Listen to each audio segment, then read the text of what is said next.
Hey everyone, today we're going to continue on with the muscular system and we're going to focus a lot of our lesson today on the microscopic anatomy of muscle cells. So we're going to start very small, hence microscopic, like microscope. So we're going to focus on, specifically in this chapter, skeletal muscle cells because this is the skeletal system chapter. So within skeletal muscle cells, remember we often call these muscle fibers. And all cells are surrounded by something called a plasma membrane that allows some substances in and some substances out. Well, muscle fiber cells actually have a specialized plasma membrane called a sarcolemma. Remember, sarco was one of those words that we learned meaning flesh, and it covers the outside. Now, these cells have important organelles in them. So, common organelles we learned about were things like mitochondria and the endoplasmic reticulum and ribosomes. Well, for this skeletal cells, we need to learn a new term called myofibrils. These are long contractile organelles located inside of muscle cells. And they have something called an alternating light, or we call them I bands, or dark, which stands for A bands, and this gives muscles their striated or their striped banded appearance. Now, people often forget I bands mean light, so if you look here at the second letter of light, it's an I, and if you look here on the second letter of dark, there's your A band. So here is an image. When we see the big entire cell, this is an entire cell. These purple things are nucleus. Remember, skeletal muscle cells are multinucleate, so we're going to see several nuclei here. It also has a very striped appearance. Your dark band or your A band is going to alternate with your I bands. Note here, you also see your sarcolemma. Remember, this is a modified plasma membrane. And these are all going to have a bunch of organelles in them called myofibril. You'll also see these orange things here. And these orange things here are your mitochondria that are going to produce ATP or energy for the cell. Now, these banding patterns of myofibrils actually get broken down into very specific sections. So the I band, hence the second word in light, actually contains something called thin filaments. Sometimes you might also call these myofilaments. These words are interchangeable. This contains myofilaments called actin, as I mentioned in a previous lesson. Within the I band, there are also going to be a region called the Z disc, and this is a midline interruption, and it's usually a darker area. Now, let's break this down. I'm going to be flipping back and forth between slides because I want to make sure that you kind of understand what's going on. Here, we have just closed up on a myofibril, so we're even zoomed in even closer. And when we look at these, we have an I band. Remember, this stands for light. And then this A band, which stands for a dark. We're focusing on the I band right now. It is composed mostly of, we said, thin filaments. Remember, I also said we call them myofilaments. And this myofilament that's always going to be thin is known as actin. It's going to be represented by this blue here. Now, in the middle of the I band, which we said on the previous slide, a midline interruption, in the middle of the I band, we're going to see this zigzag region. This is called the Z disc. And I always remember it because it's zigzagging like a Z. Now, if we go back, let's talk about the A band. Now, the A band, we call this the dark band. Remember the A for the second letter in the word dark. This is going to contain the entire length of thick filaments, and these, remember, filaments are also known as myofilaments. These are going to be called myosin. So if I look at this picture, all my red is going to be thick filaments. So notice here in my dark band, the entire span has red in it. Oops, let's go back. Another area to focus on for the dark band is we have something called the H zone. This is basically a lighter region located within your A band. So if we look back, your H zone is going to be located right here in the middle.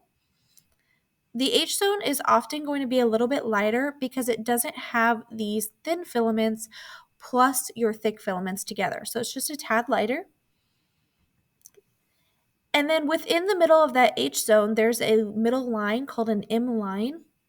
And these M lines actually contain protein rods that help hold thick filaments together.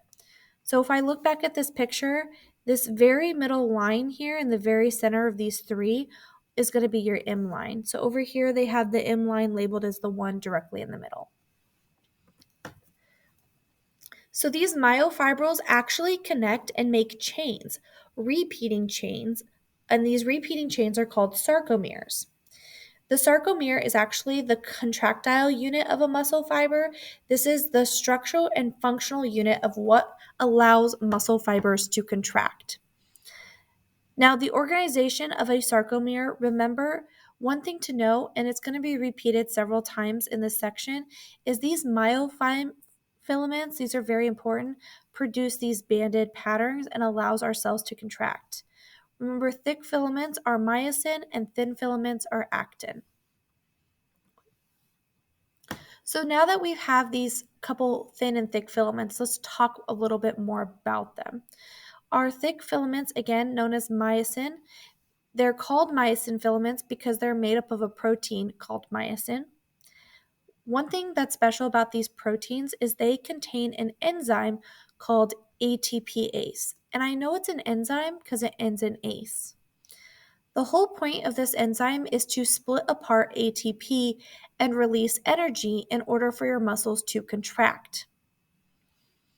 Another thing to know about thick filaments is that they have something called myosin heads on them.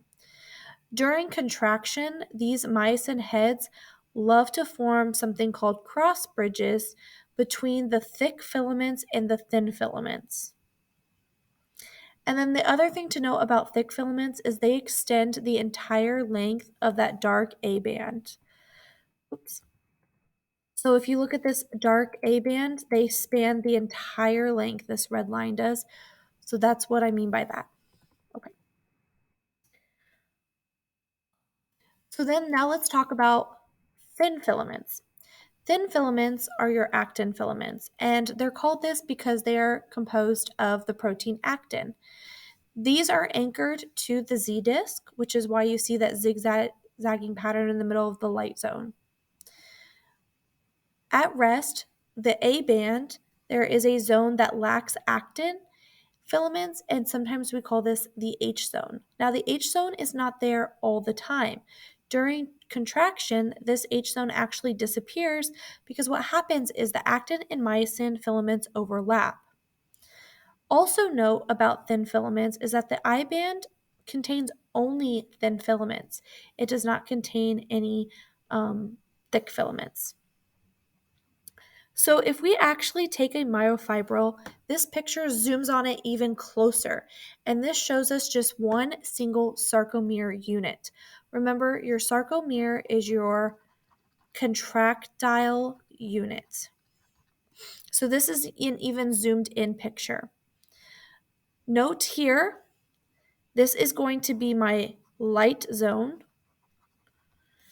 And then from here to here, this is going to be my dark zone. And then here to here, this is my other light zone. So a couple things to point out. Now this is a zoomed in unit. We can see things a little bit closer. So if we look back at my light zone, we still have our Z disc. So note you still have the Z disc here. And the blue is my thin actin myofilaments. So you see that they're thinner. If we look over here in our dark zone, note that our myosin, this is our very thick filament. Notice it's a lot bigger, stretches the entire length of my dark zone. Now this is a zoomed in picture. You can see the myosin heads. So here, these are the myosin heads that stick off. When contraction happens, they actually form joints between here and the thin. If we look even closer, in the middle where there are no thin filaments, This is your M line, or this is your H zone. And then in the middle of your H zone, you have an M line. Now that we've kind of talked about the microscopic anatomy of it, when we talk about how this all works, it should make a little bit more sense with our terminology. To finish things out, let's kind of talk about another important topic of our cell, and this is our sarcoplasmic reticulum. This is actually a specialized organelle, and specifically, it's a specialized smooth ER organelle. It surrounds our myofibril, and the whole function of the sarcoplasmic reticulum is to store and release calcium. Calcium ions are very important and for muscle contraction because it gives the final go signal for our muscles to even send the signal across a synapse and to have it continue on. And that's the end of today's lesson. Let me know if you have any questions, and I hope you guys have a great day.